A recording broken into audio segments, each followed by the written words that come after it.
Hello guys, स्वागत छ तपाईँ मेरो युट्युब च्यानलमा। म चाहिँ दमन राणा। अनि मेरो कहानी चाहिँ के भन्दा म चाहिँ अब अहिले अब्रोडमा छु पढ्न। तर सकेसम्म मैले मेरो सब हबिज एन्ड लाइफस्टाइल सब नेपालमै छोडिसकेँ। अनि मेरो सानैबाट ड्रिम्स के थियो भन्दा होइन एउटा गेमर भन्ने त्यो हुन्छ नि, सानैबाट गेम खेलेको अब गाउँमा सब गेम खेल्दा खेल्दै हुर्केको। अनि फेरि कसैलाई म गेममा एडिक्टेड है, गेम खेली गर्ने। अनि खेल्दा खेल्दा खेल्दा यस्तो मजा आउने है। अनि म चाहिँ ग्रेड्समा चाहिँ मेरो नर्मल आउँथ्यो, म पास हुन्थेँ ठिक्क। म त्यति पढन्दा छैन, त्यो टपर जिनियस जस्तो होइन। अनि फेरि म चाहिँ त्यो ल्वाद केटा ओहो केही पनि आएन कख कख त्यस्तो टाइप नि होइन, यस्तो थियो। अनि फेरि मैले सानोमा हुँदा चाहिँ मैले के सोचेको थिएँ भन्दा ठुलो भएर एउटा गेमिङ युट्युबर भन्ने। गेमिङ युट्युबर भन्दा अब त्यो अजु भाइ जस्तो टाइपको सबको हुन्छ नि च्यानल हेर्ने, फ्री फायर पब्जी भनेर। म चाहिँ सुरुमा सबले खासमा गेम चाहिँ खेल्न सुरु भनेको त्यो 2221 नोकियामै हो है। तर नोकियामा सबले सुरु गर्ने भनेको त्यही स्नेकवाला गेम, त्यही पुच्छुरमा ठोक्यो भने मर्ने, त्यही खेले होला। त्यहाँबाट इभल्भ भएर म चाहिँ मेरो गेमिङको कुरा गर्दा भन्दा त्यसपछि म पब्जीतिर सरेँ। पब्जीमा त्यो राम्रो राम्रो खालको डिभाइस हुन्थेन है। अनि त्यति बेला सुरु सुरु आएको थियो। अनि मेरो साथीले भन्यो ए यो गेम खेल्न भनेर। अनि फर्स्ट टाइम खेलेँ, ल्यागवाला फोन पनि अलि त्यस्तो हाइली हुन्थेन नि त त्यति बेलाको जमानामा, अलि कमै हुन्थ्यो सपोर्ट गर्ने खासमा त्यो फोन।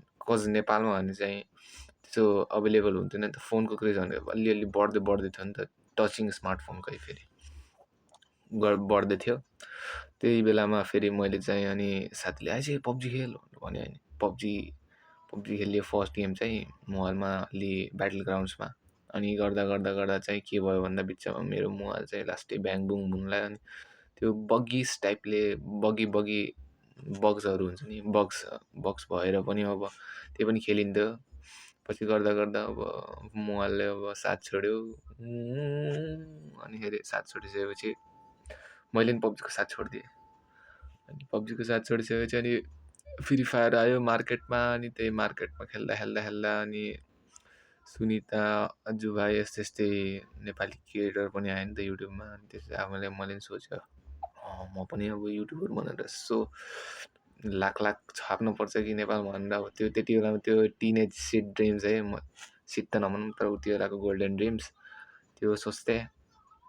त्यसपछि फेरि गर्दा अब पछि भयो के भयो भन्दा मैले भिडियो बनाएँ। म लास्टै खेल्थेँ 11 क्लासमा आउने बेला म लास्टै खेल्थेँ कि त्यो मैले हाम्रो कलेजभरिको सबलाई जितिदिन्थेँ कि त्यस्तो ममा एटिट्युड थियो कि सबलाई जित्दिने फ्री फायरमा आइज 1v1 बाबु जस्तो टाइपको। त्यसपछि भ्याइयो त्यो एरा नि भ्याइयो। त्यसपछि अलि युट्युब भिडियो बनाएँ मैले, हालेँ 2-3वटा। तर त्यहाँबाट कस्तो कि त्यो जाँगरै भएन कि युट्युबमा गर्न सकिन्छ कि के भन्ने डर। तर कति पछि चाहिँ त्यसपछि मैले सेल्फ इम्प्रुभमेन्टतिर लागेँ, गेमबाट सेल्फ इम्प्रुभमेन्ट हेर्न सुरु गरेँ। प्रोनाउन्सिएसन जस्तै सो डोन्ट वरी है। अनि त्यहाँ लगाइसकेपछि मैले भिडियो चाहिँ 1-2टा बनाएँ। अनि फेरि मैले च्यानल खोलेँ। अबबाट मैले चाहिँ अब युट्युब च्यानल स्टार्ट गर्छु भनेर। अनि फेरि च्यानल त पहिलेबाट छ म। अनि फेरि एक्कासी भन्दा नि अब्रोडमा म आएँ। अनि म भिडियो बनाउन नि पाएन कि टाइम।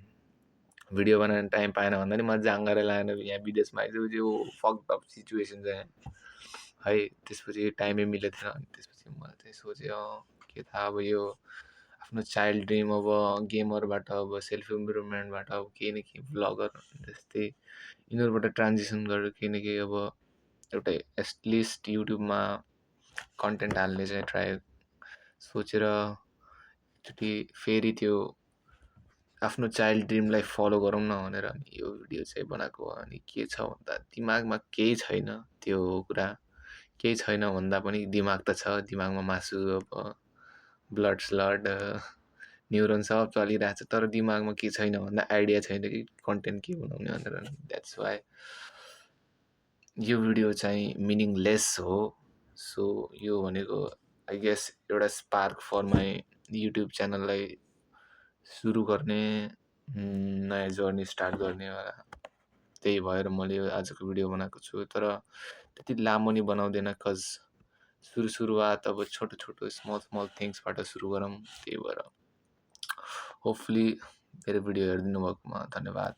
Piece out, by.